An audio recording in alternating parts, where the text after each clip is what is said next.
Hey guys, it's Ernest coming to you from Proximal Consciousness. Got a great subject for you: sex. Now, I'm not quite sure how to approach this particular subject, but I'm going to give it a shot, okay? I mean,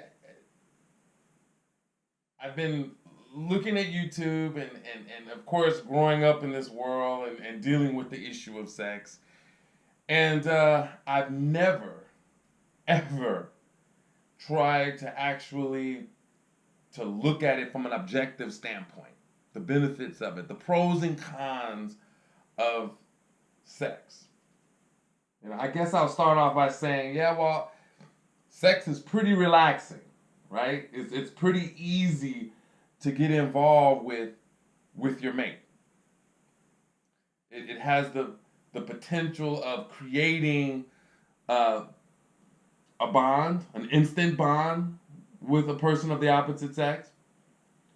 Um, it definitely creates a lot of memories of closeness and interaction.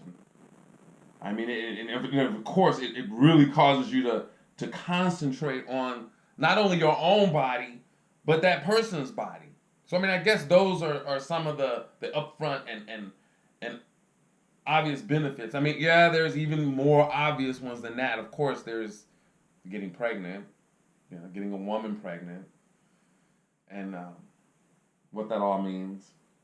Um, and then the downside, of course, getting someone pregnant when you don't want to get them pregnant, or of course, the real terrible stuff is potential of transmitting a disease. So I mean, and when looking at all those kind of things, I would say, well, the things that people would remember the most is probably the close bonding and the focusing on each other's bodies and the relaxing. So those are some of, I guess, some of the obvious benefits of it. I mean, not so bad. I mean, of course, the diseases and the unwanted pregnancies are horrible, but overall, I would say not so bad. Um, but then you say, well, if you compare that though to some other relationship platforms, such as communication and whatnot, um, might not fare as well, I would think. I mean, when you're talking about communication, you're talking about something that you can do everywhere, at any time, in front of anybody. And you can do it all day long and night without interruption if you don't want. I mean, that's kind of hard to beat. I mean, a really good subject matter with your mate, it's kind of hard to beat. I mean, it can be intense, it can be low, it can be close, it can be steamy and emotional and even outrageous. I mean, you can be as close can be, or as far away as possible, but and yet still be interesting. I mean, communication and comparing to sex is, I don't know. I mean, I'm a really good communicator. I mean, you can get pretty steamy in a love chat, in an emotional chat, a sexual overtone chat. Communication is kind of hard to beat. I mean, communication itself is relaxing. Communication itself builds bonds. And on the other hand, when you already have kids and it's kind of difficult to find a setting where you can have sex, communication is generally can always be done in near children or in front of children. I mean, it'd have to be toned down a little, but it can, communication is pretty good even when you're whispering, you know? Even if it was sign language, it can get pretty steamy and it can be pretty healthy on its own. So, I mean, people when they think of sex, when they think of the act of copulation and its relationship building and bonding principles and properties, I think sometimes they possibly get a little bit distracted. They forget all the other opportunities and all the values of all the other opportunities. I mean, such as communication, such as human contact without sexual innuendo. I mean, the human mind is in the brain is capable of experiencing all kinds of things. I mean, why would one want to limit oneself just to the act of sexual copulation when there's so many other things within the bounds of communication, within the bounds of just physical touch, non-sexual, that can be heightened to a point to be just as arousing and just as beneficial and in the process of bonding and relationship building as sex. I think we're kind of missing, something if we just channel our efforts only into sex. I mean, if the goal is merely to have sex with someone, sexual gratification. I mean, as an individual or couple, a society, I think we're missing out on a lot. I think we're possibly cheating ourselves in that sort of thing. I mean, sex is something that lasts, I don't know. Some people will joke and say a minute, a second. Some people will say a half an hour, hour. Some people can say, well, I can go hours at having sex. But at some point, the moment of sex dies down, becomes less stimulating. And some people will say, well, the older I get and the more I do it with my partner, the less beneficial it is, the less relaxing. It becomes more like work. It becomes a strain. It becomes stressful. It interferes with my daily routine, my daily life, my freedom. People are always in the bedroom, always in the bed, always under the covers, always something, away from their children, away from their families and their friends. Whereas communication is, some people would say communication can be stressful too. I mean, but communication is something that you can really work at and yet remain totally social, remain totally visible and out with everyone else and maybe even in front of the kids, or it doesn't really isolate you as much, and it's something that you can do for a whole lifetime. Whereas some people talk about the older I get, the less I need sex. Well, communication is something that's beneficial and useful all the time, and it's all the benefits of sex for the most part, other than let's say having children, is capable with communication. So I mean, the question should say, that should be raised is whether or not communication is a lost art of relationship building and sex. I mean, not sex building, but relationship building and bonding.